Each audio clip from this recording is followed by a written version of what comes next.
Hey guys, this will be video 18 for the how to design build a 1950s era solid body archtop jazz guitar, and we will be using some Stuart McDonald templates today. I'm going to dive right in and pick up where I got cut off in the last video. What I was talking about when I showed this at the dash line location. That's where that fretboard will end. That's the 16th fret location. What I was clarifying when I was using the screwdriver and it looked like I was talking about pitches and angles, that's exactly what I was talking about. And this is cut on a 4-degree pitch currently, but it may end up on a 4.5-degree. Now it will be determinant upon where I pitch the bottom in the body. And you might be thinking, well, shouldn't you have that pre-cut? You can go from 4-degree to 4.5, but if you were 4.5, you could not decrease down because of the pitch. In other words, you couldn't go from 4.5-degree to 4-degree because what would happen if you're pitched at 4.5 degrees and then you started shaping, well, then the 16th fret would start moving into the body. But if you start out with this at 4-degree on the neck lower, regardless, you can't go from 4-degree to 7-degree. But if you're splitting hairs and you're refining the pitch of the neck, then you're able to sand a little bit of this off. Okay. In other words, you would change that from a 4-degree up to a 4.5-degree. And I'm going to stop talking about that because I'll cover that later on when I'm talking about necks and connecting to the body, because I want to intentionally just dive in and talk about the body, not out of fear of the video or anything like that. But nonetheless, I didn't get any time to really show the neck, so I'll just do a very quick, or I'll do a very slow flyby and let you guys kind of get a feel for the neck and the neck work and everything. So if anything, hopefully you'll be motivated to build your Honduran mahogany jazz guitar, and you could use this as your muse by which you do that. Okay. I wouldn't do this if this were stain grade. This is wood from my body.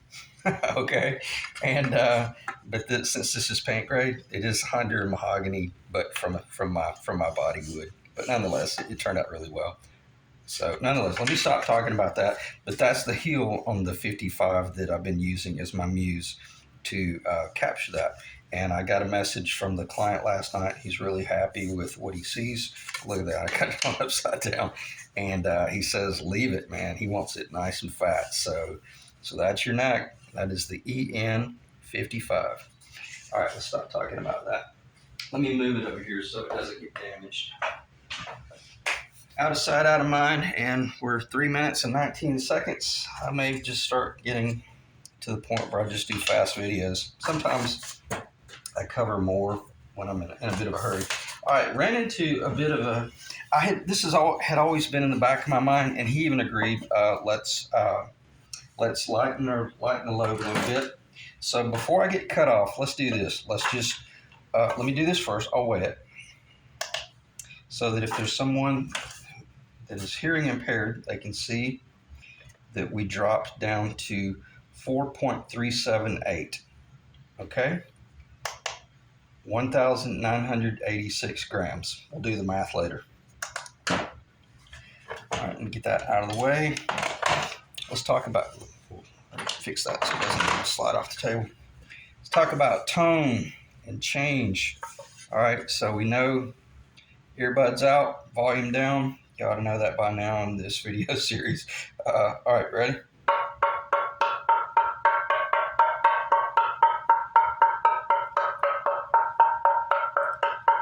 Okay, so we got a general idea of that. Now listen.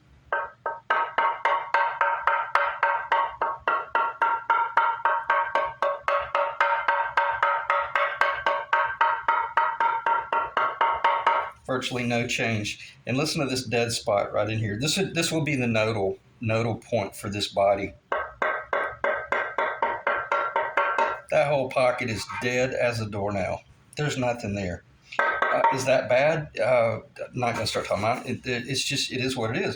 It's just, and I learned this from Robert Benedetto. When you start carving and relieving wood, that nodal point will start moving around a little bit. It's not going to move from here to here, but if you recall, I want to say that nodal point was roughly in that area right there. So once I carved this right here, that nodal point moved out to the center, and what you know, what an incredible place for it to move, because we're taking that out as well. All right, one thing I did do, I moved from this point right here. I don't know if you can see it, it doesn't really matter. I was going to cut out to that point right there. I shifted in about almost 3/4 of an inch. I shifted in considerably because I don't want to lose this mass. I want to have a lot of, I just want to, don't want to lose that mass. Even though this is an indicator, look how thin that is. That's stock. That's no different than what I did right over in this area right here. But the thing about it is, I got that thin, and it still did not affect the tone in a negative way. Okay, and it might have got a little bit dead in the middle here, just a little, but not nearly as much as this if we'd have gone 1/4. Okay, and quite frankly, that's about 9/16 of an inch. It's pretty thick. Not just that. If this guitar took a blow, if it fell, it wouldn't risk cracking or damaging the body. That's another reason why I want to leave it. Because a lot of times, if you're going to drop a guitar, if you're holding it by the neck and it slips, it's going to go straight down, and the Bigsby and or the strap button is going to hit the floor, especially if you're on like a concrete, man. If you're on concrete and that baby takes a blow, if that opening was too far down, it could bust a hole in the bottom.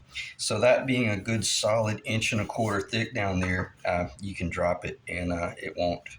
We're not saying we want to do that, but if you do drop it, you're not going to risk it splitting in half on you. All right, let me check the time. 7 minutes, 23 seconds. What do I want to talk about? How did I do this? I did use my template, identical to as you could expect, as I exhaustively discussed continually. So we know we're symmetrical with that opening over there. Okay, won't go back into that, but I did use the template. And the way I've used these templates, I don't think I have any on the table, but I've got probably, oh, here we go. I hope by me stop talking that it didn't cut off the video or anything. I'll figure it out. A lot of times I'll use these 1/2 inch pieces of plywood drop. I'll use those to jack things up. Okay, and that's exactly what I did. And when I jacked this jig up, it allowed my router bit, by which I do not have, unfortunately. It allowed my router bit to ride up in this area, but for the bit to go down. If the template was directly down on this, I run the risk of this hitting my template. That's the whole issue. I was afraid I was going to screw up my templates. So I just, in order to cut this, I jacked it up. I did draw it first and label it. Mark the location, and I'll show you the order of operations. The first thing I did was, after I drew the pencil line, I took that off, and I went to the drill press, and I masked out, okay? And this is where you're going to use this tool right here. If there's any tool in the shop that you cannot do woodwork without, it would be your square. I would invest money in this. This is a great little square. Home Depot, Lowe's, whatever, 20 years ago. Every now and then I've cleaned it up, but it's been a great little tool, and it wasn't more than 15 bucks maybe. But I set my depth. See, that was my max, and then I set my depth there, and then just to be safe, I came in and I took another 1/16 off. That guaranteed that I didn't risk going too deep, into the body. Well, actually I did. I took it right up to a 1/2 inch. But when I was doing my mass out, you have to keep in mind that point. So I made certain that this Forstner bit stopped a good I was at least 3/16 of an inch high of that, even the point. Okay, the point was barely below that. So after I roughed all of this mass out in here, then I was able to come in with my bits like this with a bearing on them riding against the acrylic jig, the Stuart McDonald jig. And this is what I meant by if you're going to build one of these, go ahead and invest the money in the Stuart McDonald jigs. Even though some people claim that they've got some issues, I've only found one issue with related to the neck heel. Otherwise, the body templates, they're spot on. And we'll talk about the neck heel stuff later on. That's irrelevant in this video. But basically, I was able to use the Stuart McDonald template and come in here with this bit and start cleaning up the sidewalls and get it down to the point to where I got down to about that point right there. Then I stopped and I changed over to the small round nose. And then I just started working out the bottom. And it took a little bit longer. I could have used this bit right here, but I have yet to get a larger bearing. I need to get a larger bearing that will be a 1/2 inch inside diameter, and then whatever this is, I think that's 1 3/8, and then that would have allowed me to have gone in here. I think this is called a box nose, a bull nose bit, and that would have really taken that mass out. But I use this and started in the center, and I just worked my way out, and finally got to the point where I was just doing the perimeter and rounding off that edge because, as I mentioned, I don't want any square corners if I can help it. Okay, so I'm going to check the video, probably end it pretty soon. We're at 12 minutes almost. I hope the camera, tell you what I'm going to do. I'm going to keep talking, and I'm just going to let the video run to about 15 minutes because I got a feeling I know what it's going to do. It's going to cut, if I end the video right now, it's probably going to cut me off at about 8 minutes. So I'm going to talk about a few more things, rehashing what I've already discussed. But for the most part, if the video cuts me off, you didn't really miss anything. But what I hope it didn't cut me off, at least long enough to make this statement. One thing that you do want to do when you start routing out these mass areas like this, you need to start working from the end target back. And if there's anything that will motivate you to build a 50's Les Paul, if that doesn't do it, I don't know what will. Took Ethan a long time to get this. They were back ordered and whatnot. This is a true USA Bigsby, and man, you can feel the difference. He got his Callahan roller on there, and to my knowledge, he's the one that did all this install, so he did a really good job. Didn't damage anything.